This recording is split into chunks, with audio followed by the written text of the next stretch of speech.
Hallelujah, praise the Lord.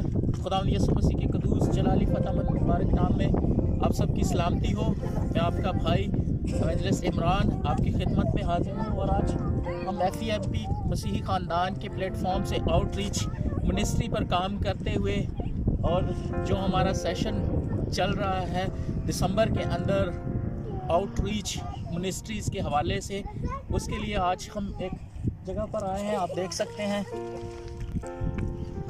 Outreach ministry के अंदर हम यहाँ पे इस इलाके के अंदर दिसंबर की कैंपेन करते हुए इन लोगों तक जो दिसंबर के अंदर जो हमने क्रिसमस के हवाले से सामान वगैरह या जो चीज़ें तकसीम कर रहे थे उस हवाले से हम यहाँ पर पहुँचे हैं।